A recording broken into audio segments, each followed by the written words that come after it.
Oke, selamat datang semuanya. Kita sering banget dengar ya, katanya dunia ini lagi menuju dekade yang penuh tantangan. Tapi gimana kalau saya bilang, Anda nggak cuma bisa bertahan, tapi justru bisa sukses besar. Nah, di sini kita bakal bedah bareng-bareng peta jalan pribadi Anda buat menaklukkan tahun 2030. Istilah dekade yang hilang atau lost decade ini, wah serem banget kedengerannya kan?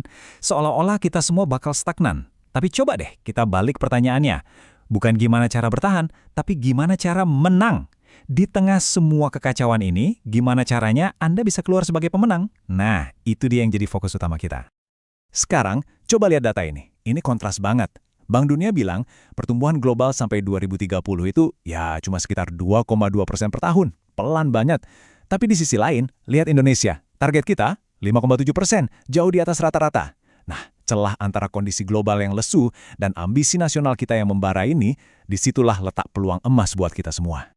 Oke, jadi gimana kita memahaminya? Anggap aja begini, dunia luar itu lagi ada badai besar. Tapi Indonesia dengan segala potensinya itu kayak mercusuar yang terang benderang. Tugas kita menavigasi badai itu menuju cahaya mercusuar. Nah, di balik semua angka-angka tadi sebenarnya ada 5 kekuatan raksasa, kita sebut saja megatrends, yang lagi benar-benar mengubah dunia kita. Dan serius deh, memahami kelima hal ini sekarang bukan lagi pilihan, tapi ini wajib kalau Anda mau jadi yang terdepan. Yuk kita bahas cepat satu-satu. Pertama, perubahan iklim. Ini bukan cuma soal lingkungan, tapi soal duit. Investasi besar-besaran lari ke teknologi hijau. Kedua, disrupsi teknologi. AI dan otomatisasi, ini bisa jadi teman, bisa jadi lawan buat pekerjaan kita.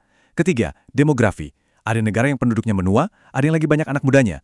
Ini mengubah pasar total. Keempat, dunia yang pecah. Hubungan antar negara makin rumit, artinya kita harus lebih jago lihat peluang di dalam negeri. Dan terakhir, instabilitas sosial. Kesenjangan makin lebar, artinya kita harus makin tangguh dan adaptif. Nah, kelima gelombang raksasa inilah yang harus kita selancari. Jadi, mungkin kita harus buang deh istilah dekade yang hilang itu. Coba kita ganti jadi dekade divergensi. Kenapa? Karena ini bukan periode di mana semuanya melambat bareng-bareng. Justru sebaliknya, ini adalah dekade perbedaan yang ekstrim. Akan ada industri yang anjlok, tapi akan ada juga industri lain yang meledak pertumbuhannya. Kuncinya bukan bertahan, tapi pinter-pinter pilih jalur. Pertanyaannya sekarang, Anda mau ada di jalur yang mana? Oke, dari gambaran besar tadi, sekarang kita tarik ke hal yang paling personal dan penting buat kita semua, karir. Karena, suka atau tidak suka, peta dunia kerja yang kita kenal itu lagi digambar ulang total. Lihat deh pergeserannya, jelas banget kan? Pekerjaan yang sifatnya administratif, repetitif, kayak entry data, layanan pelanggan, itu pelan-pelan bakal tergantikan. Tapi di sisi kanan, lihat. Permintaan buat ahli ekonomi hijau, spesialis AI dan data, profesional kesehatan, itu bakal meroket. Ini bukan lagi ramalan ya, ini adalah arah angin yang sudah sangat jelas. Kita harus ikutin arusnya, jangan malah melawannya. Oke, cukup bahas tantangannya. Sekarang kita masuk ke bagian solusinya. Pilar aksi yang pertama dan paling penting, modal manusia alias diri Anda sendiri. Ini bukan soal nunggu kesempatan datang, tapi soal kita yang proaktif merancang keahlian kita buat masa depan. Gimana caranya? Kuncinya ada di strategi jalur ganda. Jalur pertama, kuasai hard skill atau keterampilan teknis yang lagi panas-panasnya. Contohnya yaitu tadi, AI, analisis data, cybersecurity. Tapi itu aja nggak cukup. Jalur kedua, perkuat soft skill atau keterampilan manusia yang nggak akan bisa ditiru sama mesin. Apa itu? Kepemimpinan, kreativitas, berpikir kritis, komunikasi. Kombinasi maut dari dua jalur inilah yang bakal bikin Anda jadi tak tergantikan. Dan ini bukan cuma teori kosong loh. Ada banyak banget tools yang bisa Anda pakai. Mau belajar data? Ada Deki Lab atau Skill Academy. Mau jago coding? Ada Coding Studio. Mau wawasan level dunia? Buka aja Coursera atau edX. Tapi ada satu hal penting, setelah belajar, jangan lupa validasi. Ambil sertifikasi resmi, misalnya dari BNSP, biar keahlian Anda itu diakui, bukan cuma katanya bisa. Pilar kedua, dan ini nggak kalah penting, adalah ketahanan finansial. Gini deh, Anda punya skill dewa sekalipun, kalau keuangan berantakan, gerak Anda jadi terbatas. Punya fondasi keuangan yang kuat, itu ibaratnya ngasih Anda izin buat ambil resiko, buat pindah karir, buat ngejar peluang tanpa harus pusing mikirin tagihan besok. Ini soal kebebasan. Buat yang baru mulai, kuncinya satu, diversifikasi. Jangan taruh semua telur di satu keranjang. Gampangnya gini, anggap portofolio Anda itu sebuah bangunan. Fondasinya, yang paling kokoh dan aman, itu SBN atau surat berharga negara.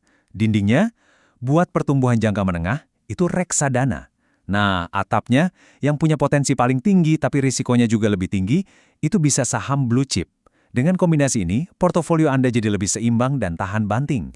Enaknya sekarang semua ini bisa diakses dari HP Anda. Tapi please pastikan platform yang Anda pakai itu legal dan diawasi OJK. Ini wajib hukumnya. Buat yang benar-benar pemula, platform seperti Bibit atau Bareksa itu gampang banget dipakai. Kalau mau yang lebih lengkap buat saham juga, ada Ajaib atau iPod. Dan jangan lupa gabung komunitasnya, misalnya di Stockbit buat belajar dari yang lain. Intinya, pilih yang paling pas buat Anda, dan yang terpenting, mulai aja dulu. Nah, ini dia, pilar ketiga, di mana semua teori tadi jadi kenyataan, memanfaatkan peluang lokal. Gimana caranya kita menerjemahkan tren global yang keren-keren tadi jadi aksi nyata di tempat kita tinggal? Biar gampang, kita ambil satu contoh spesifik, Aceh. Coba lihat angka ini, 7.881 megawatt elektrik. Itu potensi energi surya di Aceh yang bisa dibilang belum diapa-apain. Ini bukan cuma angka loh ya, ini adalah sebuah undangan terbuka raksasa buat siapa aja yang mau masuk ke ekonomi hijau. Peluangnya ada di depan mata, besar banget. Nah ini dia intisarinya, disinilah semua kepingan puzzle-nya menyatu. Tujuannya itu bukan sekedar jadi analis data. Itu terlalu umum, tujuannya adalah jadi analis data untuk proyek energi terbarukan di Aceh. Lihat bedanya?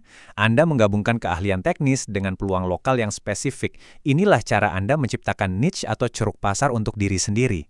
Anda jadi langka, jadi sangat dicari, dan susah banget digantikan.